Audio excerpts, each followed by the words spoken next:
अस्सलाम वालेकुम। आज की हमारी वीडियो गाय के दूध या इसके कोई मुतबादिल दूध यानी बेहतर कौन सा है। इंसान का एक सफ़ेद माया से एक गैर मामूली तल्लीका है जिसे दूध कहा जाता है। इंसान दुनिया में किसी दूसरी मखलूक का बाकायदगी से दूध पीने वाला वाह जानवर है। दीगर जानवर शेर-खुवारी के ज़माने के बाद जिसे कंपनी में ठोस खुराक खाना शुरू करते हैं तो दूध पीना तर्क कर देते हैं, लेकिन इंसान बाद में भी दूध क्यों पीता रहता है। इन इलाकों में रहने वाले इंसानों ने जहां गाय को एक पालतू जानवर के तौर पर सीधा लिया गया है, यानी जनूबी एशिया से लेकर यूरोप तक के इलाकों में दूध में पाई जाने वाली शक्कर लैक्टोज को हजम करने की सलाहियत 10,000 साल पहले पैदा कर ली थी।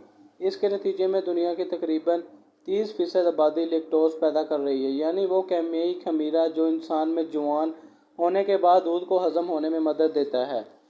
मज़ीद पढ़िए। बाकियों में यह सलाहियत उम्र बढ़ने के साथ कम होती जाती है और फिर बहुत सारे लोगों का जिस्म लैक्टोज को बर्दाश्त नहीं कर पाता, और यही वजह है कि अफ्रीका के चंद इलाकों मशरक़ वस्ती और जनूबी एशिया की आबादी समेत यूरोपीय ममालिक में भी बाकायदगी से दूध पीने वाले का शिकार अक़लियत में है, ना कर अक्सरियत में।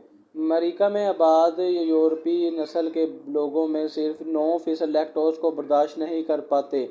यहाँ तक कि वो लोग भी लैक्टोज को हजम कर सकते हैं, दूध का इस्तेमाल कम करना चाहते हैं, क्योंकि इनके कुछ दीगर खदशात भी हैं, जैसा कि अपनी सेहत और खेत में रहने वाले जानवर की माहौलियाती कीमत, जो दूध का डेयरी से पाक मुतबादिल तलाश करने की एक बड़ी वजह है। लेकिन क्या गाय के दूध का इसके मुतबादिल के लिए इस्तेमाल तर्क करना है कि हमारी सेहत के लिए फ़वाइद है, या क्या गाय का दूध हमें कुछ ऐसी ग़िज़ायत वाले अज्जा देता है जो हमें कहीं और से नहीं मिल सकते, और क्या दूध अक्सर लोगों के जिस्म में लैक्टोज के लिए अदम बर्दाश्त को मज़ीद बढ़ाता है।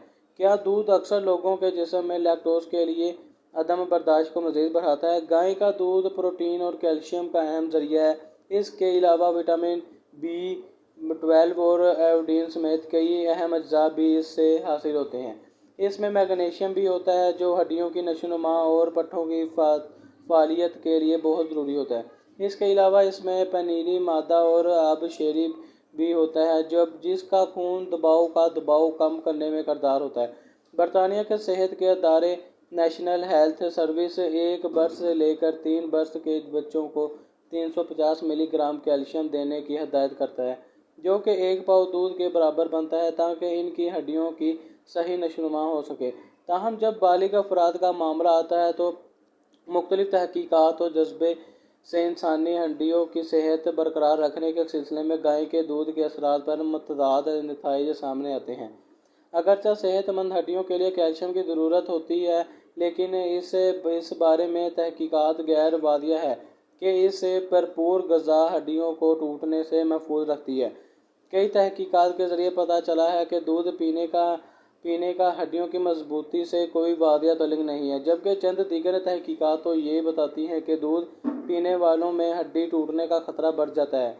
स्वीडन में की गई एक तहकीक के मुताबिक जो औरतें दिन भर में 200 मिलीलीटर दूध यानी 1 गिलास दूध पीती थीं, इनमें हड्डी टूटने का ज़्यादा खतरा था।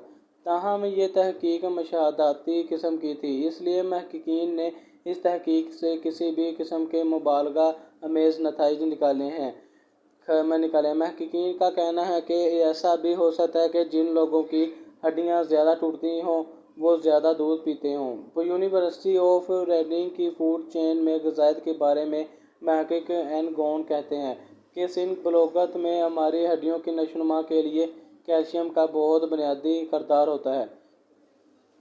गॉन का कहना है कि अगर बलूगत की उम्र से बहुत पहले आपकी हड्डियों की दुरुस्त नशोनुमा नहीं हुई तो ज़िंदगी के आने वाले बरसों में आप कमज़ोर हड्डियों के खतरे का शिकार होंगे, ख़ास कर औरतें अपनी माहवारी के ख़त्म हो जाने के बाद, क्योंकि इस उम्र में एस्ट्रोजन से इस्तिफ़ादा नहीं कर सकेंगे।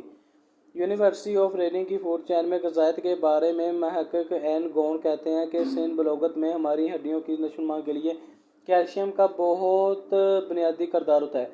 सेहत के बारे में तशवीश। गुज़श्ता चंद दहाइयों से जो تشویش پیدا ہوئی ہے وہ ان ہارمونز کے بارے میں جو ہم گائے کے دودھ میں پیتے ہیں۔ گائے کا دودھ اس وقت بھی دوہا جاتا ہے جب وہ حاملہ ہوتی ہیں، اس وقت ان کے ایسٹروجن کی سطح 20 گنا زیادہ ہوتی ہے۔ اگرچہ اس تحقیق ایسٹروجن کے اس اضافے کو سینہ، ہیضہ دانی اور بچہ دانی کے کینسر سے جوڑتی ہے، تاہم لارا ہرنڈز جو امریکہ میں یونیورسٹی آف وسکانسن میں لیکٹیشن بائیولوجی پر تحقیق کرتی ہیں، کہتی ہیں کہ گائے کے دودھ کے ہارمونز کا انسانی جسم میں داخل ہونا کوئی پریشانی کی بات نہیں ہے۔ وہ کہتی ہیں کہ آخر انسانی دودھ میں بھی ہارمونز ہوتے ہیں، یہ تو دودھ دینے والی تمام مخلوقات میں ہوتے ہیں۔ آکسیجن کے انسانی جسم پر اثرات کے بارے میں تحقیقات کے جائزے سے پتہ چلتا ہے کہ جتنی مقدار میں یہ دودھ کے ذریعے ہی جاتی ہے، اس کا انسانی صحت پر کوئی ملحوظ اثر نہیں ہوتا۔ محققین کو یہ معلوم ہوا کہ آکسیجن کا چوہوں کے بچے پیدا کرنے کی صلاحیت پر اس وقت اثر ہوا جب انہیں گائے کے دودھ میں موجود آکسیجن کی مقدار سے 100 گنا زیادہ آکسیجن دی گئی، اور چوہوں میں ٹیسٹوسٹیرون فوترین کی مقدار میں کمی اس وقت دیکھی گئی جب ان کو معمول کی خوراک کی نسبت 1000 گنا زیادہ آکسیجن والی خوراک دی گئی۔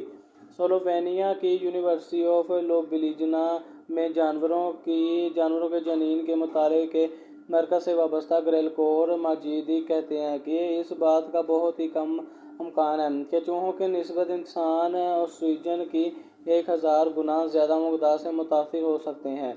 وہ گروپ جس کے ارکان سب سے زیادہ یعنی روزانہ 1 لیٹر دودھ پیتے تھے، ان میں دل کے کسی مرض کا زیادہ خطرہ تھا۔